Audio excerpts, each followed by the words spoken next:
We're here at beautiful Pepenero restaurant at Lime Grove Lifestyle Center for what will be a very interesting discussion. With me are two very knowledgeable gentlemen, very knowledgeable, and I guess they can tell your names very quickly. To the far right is... I'm Peter Wickham, and I'm the less knowledgeable of the two. No. This is the teacher, and this is the student. I mean, he's a man I know is all over, especially in these sort of discussions. Gentlemen, let's get right into the thick of things. We're talking international politics today. And at the fore of every international discussion right now is a gentleman by the name of Donald Trump, the President of the United States of America. My first question is very simple. Is he the man for the job? Well, loaded question. As Peter prepares to answer, my thing is that obviously with these questions they always have two sides out to answer from, and obviously his supporters will tell you yes, and others, looking on many others will tell you no. But if you look at the way in terms of what politics needs now, in terms of that guy to kick down and get things done, Donald Trump presents himself as that person. Obviously there are a lot of parameters in which he is supposed to operate within, and it is almost like those parameters usually does not exist for him. So to answer your question, I think that is a very, very loaded question, and I think depending on the perspective you're coming from, if you're looking at a business perspective in terms of employment and so on, people will say yes. If we're looking at a man who in terms of the president position, and people who say how presidents have operated over the years, they definitely will tell you no. Okay. My answer is a lot more simple. I think that he is not the man for the job. I think that he is ill-suited. I think he is ill-prepared. I think his presidency is a dangerous one for the United States and for the world, and these are views that I've always held.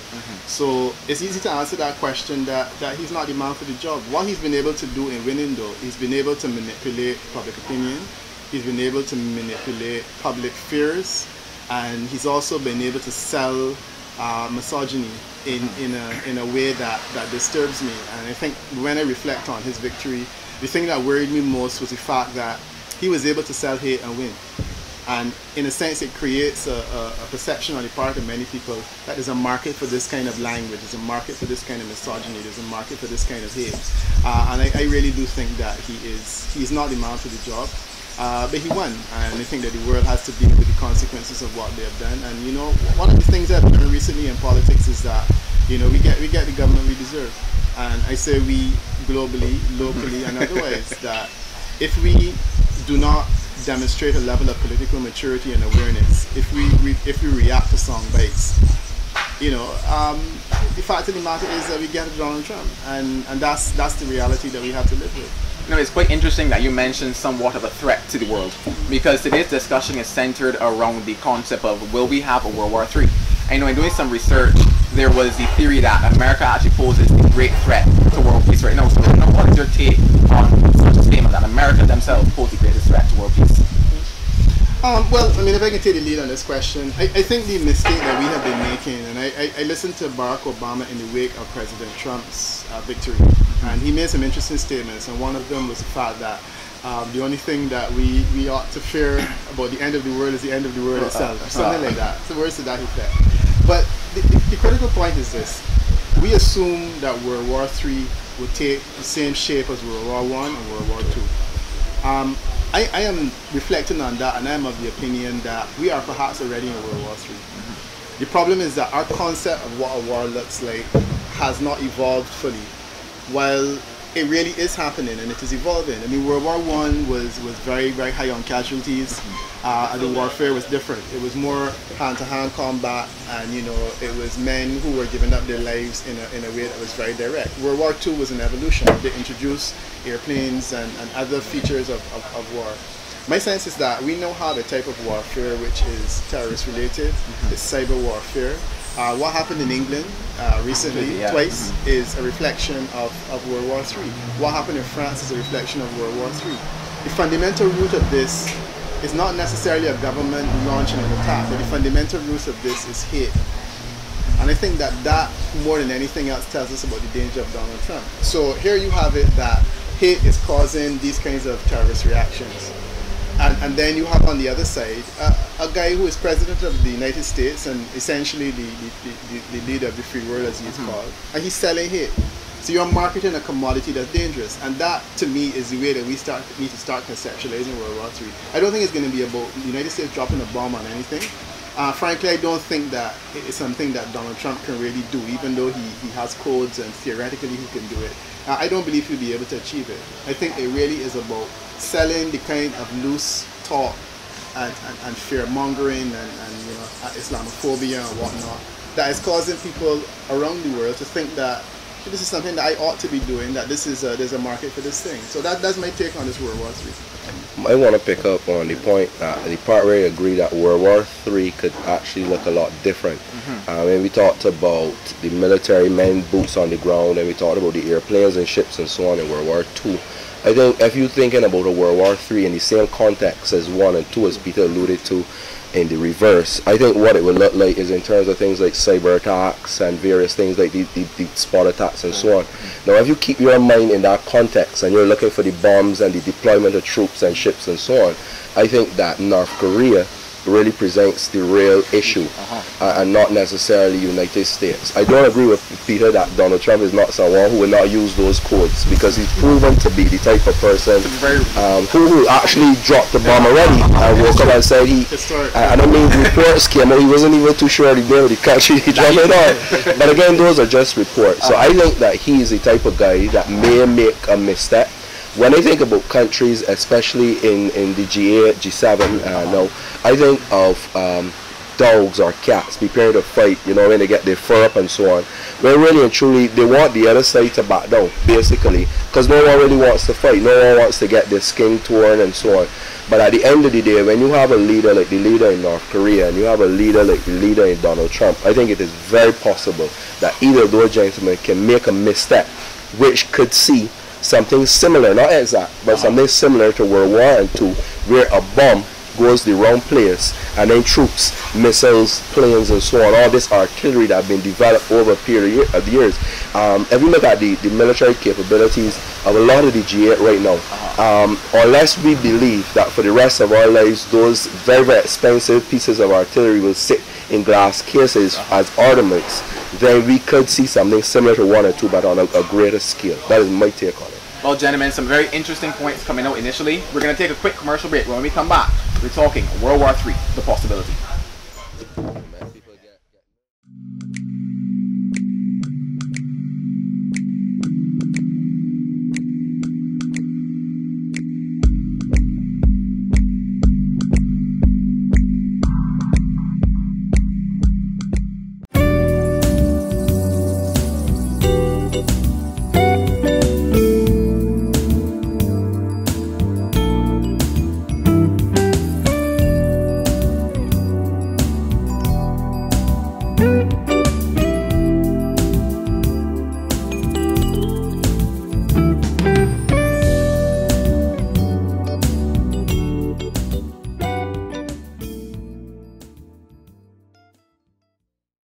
Welcome back. We're here once again on Crosstalk, and before we went to break, we were talking a lot about the rhetoric of Donald Trump.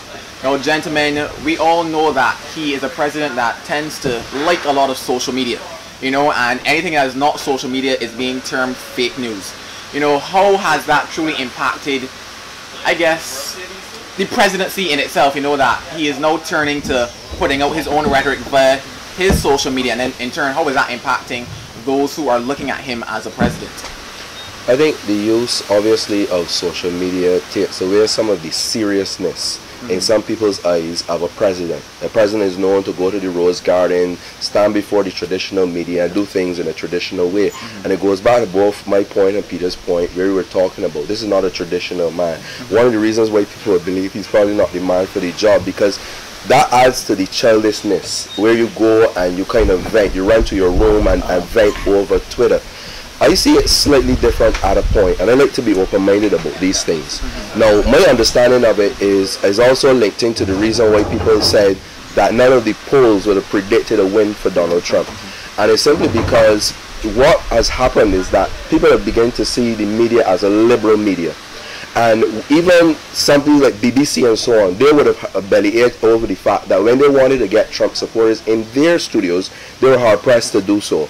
And the complaint was that people, even the conservatives, the people who supported Donald Trump, the people who did not support the liberals, felt as though they could not trust the media and that the media was a total sellout. Yeah. And I think that that corresponds with the way that Donald Trump now communicates. He said, we don't even need the media. You can hear from me directly from a verified Twitter account. So he's selling it as, this is a modern era and this is my modern way of communicating. So from that end, do you see it as a problem? No.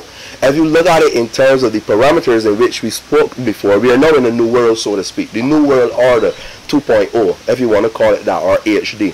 So then you can look at it within those parameters. But for me personally, I see it as less seriousness coming from the president, and at the same time, I see it as his way of getting past the fake news and all the fake sellout, all the news corporations, except Fox, of course. For him. Who definitely agrees with everything he says. That's the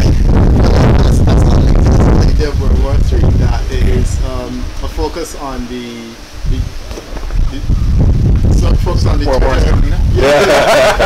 it's a focus on cyberspace, and I think that Donald Trump understands fully that he's in an environment now that is very, very different. Do I think it is appropriate? No, I don't, because we always assume that the president will be fact-checked, will be serious.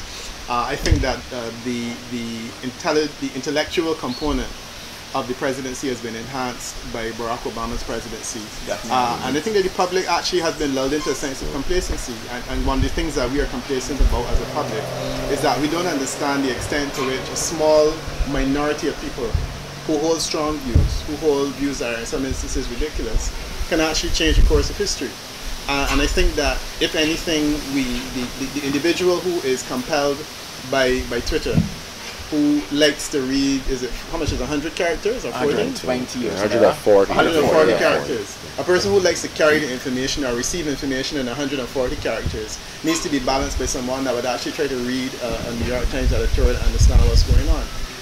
And I think too many of the liberals who are in the latter category have just thrown their hands in the air and said they can't be bothered because they're unhappy about something that Hillary may have done or whatnot. My hope is that these people will wake up and realize that this cyberspace environment is an environment that is very hostile, it's an environment that can be easily manipulated, and it's an environment that has to be balanced by others who take it and who use it, but also understand there's another world out there. And I think that is probably one of the lessons that we will learn in relation to this presidency. I tend to think that the idea of winning a presidency by Twitter is something that is probably not going to happen again in a hurry after this one. I think after this experience, though, we should learn never to say never, right? Because I think that the world electorate has evolved so far. I think that France has taught us that, Obama has taught us that, Trump has taught us that. I think that the role for people like Peter in doing polls and predicting human behavior, a lot of it is based on the past. So you look at past data and you also look at swing looking for the future. I think that they would have a tremendous difficulty. It's something I actually spent a lot of time looking at on the international scene, through Britain, through France, through America and so on. And I've seen it and I'm excited about it because I like I like the future, I like those type of things, I like the outside of the box. But I think one of the things that you can hold on to in terms of the past is emotion. People are always convinced, like the liberals and the New York editorials, by reason. But I think they are moved by emotion, and that is the 140 characters. What the president has done with Twitter is to say to the American and the world is that, listen, I do not need a filter. With me, what you see is what you get. It's quite interesting, gentlemen. And then even when we look past that now, we can actually state then that the world is actually at, I don't want to say a breaking point, but it's on edge. We look at things like Brexit. We look at the impact of Donald Trump. We look at the impact of ISIS. And these are all contributing factors. Even as far as France, there is as well, the attacks in the Philippines as well. And these are all contributing factors for what we would say would be possibly looking like a World War III. But then when we bring it now to a Caribbean context, what could the outbreak of war possibly have? And even though, as you mentioned, it could not be an outbreak, but what is the possibility of war? When we think about in a Caribbean context, what kind of impact will that have for us? Let me look at it this way and say to you that I think the world is being reconfigured. Yes. In the past, it was very simple because the world was led by the United States. Whoever they elected led the world. The United States president spoke English. We spoke English. We are in the backyard of the United States. We have close historic relations with them. Somebody always knows somebody in the Caribbean that lives in the United States. So there is that partnership and there was that relationship all along. It has been helped by things like the CBI and the Enterprise of the Americas initiative, and various other initiatives that kept us close, the Grenada invasion, all of these things. There was a historic relationship for us that made it simple. The world is now being reconfigured, and it is no longer a simple place. And if we're going to talk about it in terms of World War III, and let's say that that is already evolving, it is making the world a more complex place. The Donald Trump presidency is essentially a presidency that is surrendering leadership of the free world to someone else.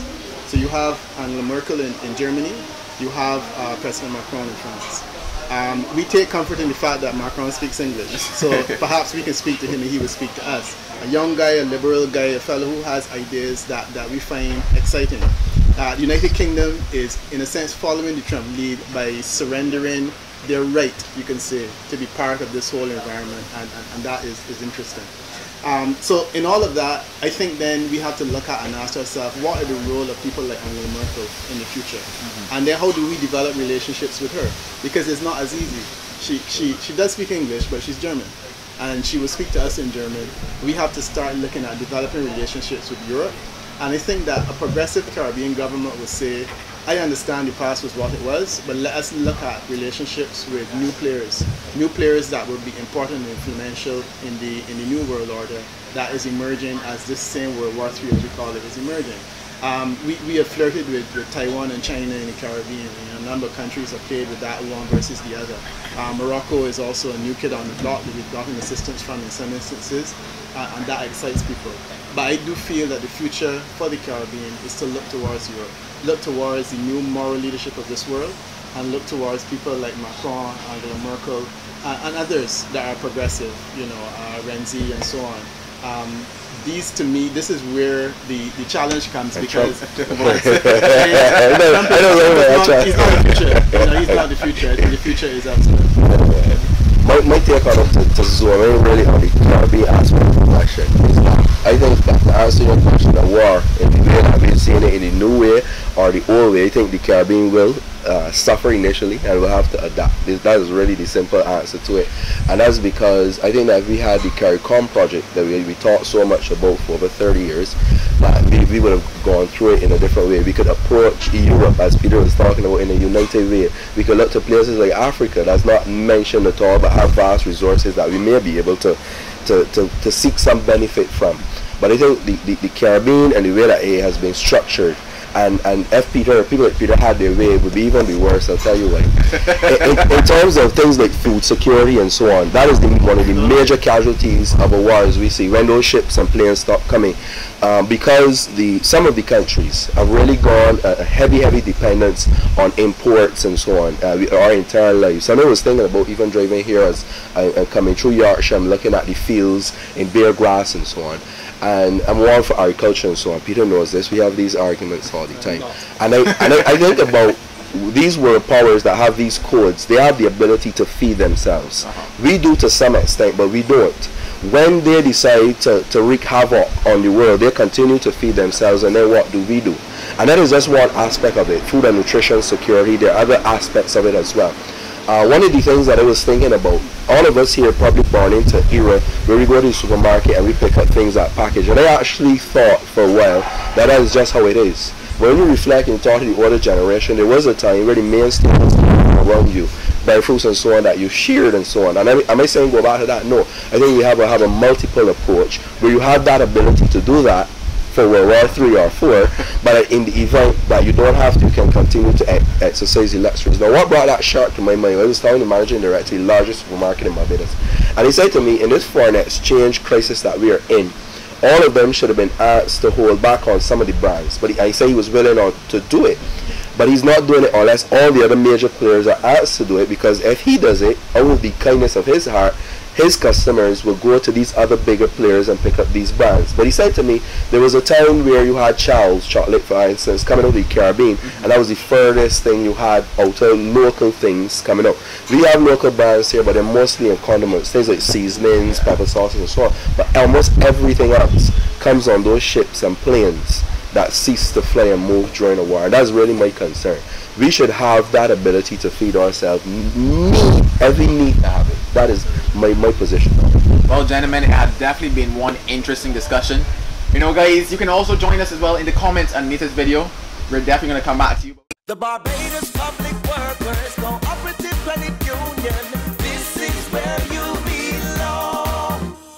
Over the years, we've cared for you to help you meet your needs. We're trustworthy, dependable, so you can grow financially. The Barbados Public Workers Cooperative Credit Union. This is where you belong. This is where you belong. Okay, Jelani, welcome to the show. Thank you for having me. So, can you tell us a little bit about your business, Top Touch Inc.?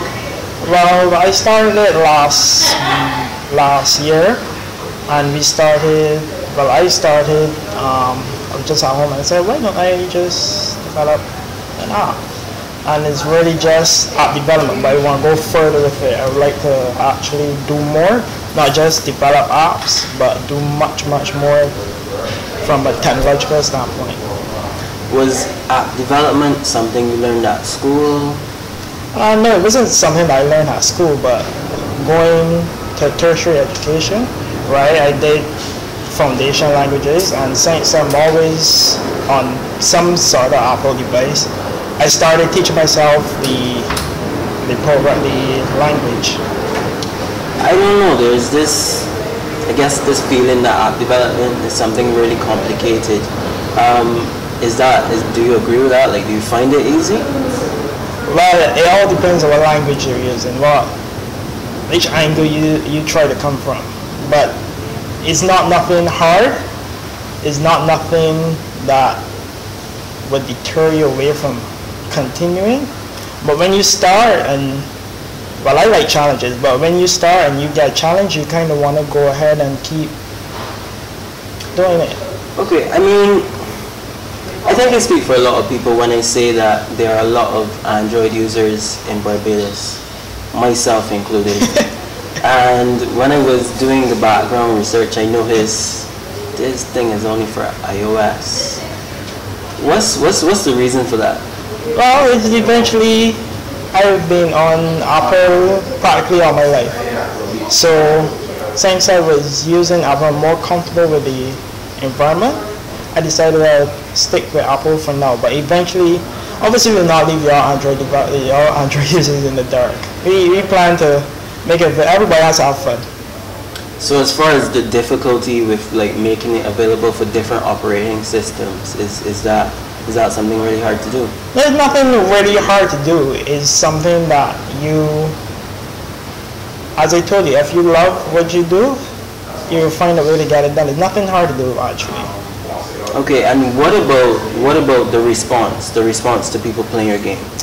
Well, from the response I've gotten, people have said it's fun, but it's challenging, which was kind of what I was aiming for. I don't want to make it, when something is too easy, you don't like to play, right? So I was going that direction, and yeah. I mean, I'm gonna be honest with you. Before, hearing about your business and you wanting to be on the show, I had not heard about your game. But I'm kind of curious to know, like, how have you been pushing it? How have you been promoting it? Well, I've been doing a lot of social media. Since the budget is so small, right, I chose social media, and I haven't been doing much advertising. But soon from now, it'll be advertised, but I really wanted a lot of organic stuff, so a lot of word of mouth, people talking about it, and that's how I really try to go about it. Okay, and so as far as app development, I imagine you're not just looking to leave it here. What else are you looking to develop in terms of apps? Well, I can't tell you all my ideas, but I guess I can a few more games, much harder, and some convenient stuff for Barbados itself, the island, not worldwide, because I want to concentrate on Barbados, trying to get Barbados into the app thinking way, and we depend on overseas a lot for almost everything when it comes to technology. So we can also, why not us? Why we can't I think that it's interesting that you mentioned that now, because what I've been asking myself is whether the government is doing enough, whether the government is promoting, young people getting involved in app development. What do you think about that? Well, I think that they can do more.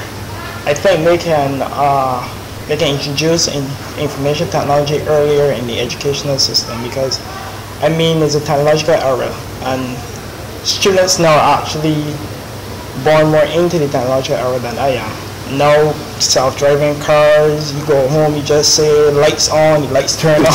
Yeah. So I think it's actually a good thing to do, and plus it will bring in foreign exchange, right, and also open up employment. Well, obviously everyone has a role to play. Yeah. And so you're the one with the app. The Yeah. government doesn't necessarily have an app. You have the app. So what are you doing then to promote, technology and app To development? promote technology, well, as I told you, I plan to do more. I plan to expand it into a company and actually bring in employment and allow people to come and help with not help, but work to develop apps for Barbados itself. Because I think, as I told you, we rely on overseas too much for a lot of things. So, as I said, there's some ideas I have going forward. Okay, I think at this point I kind of want to see the game, see what it's all about. Well, it's practically a simple game. I don't think you're first timer, right? Yeah. Yeah, so I assume you get challenged by it. But it's practically an easy game. It's on easy, right? Yeah, it's on. Yeah. Cool. So blue circle, Right triangle. red triangle, Right coin. coin, Right square. red square, Right green square. green square. I'm not good at this. Blue triangle. Blue circle. Coin.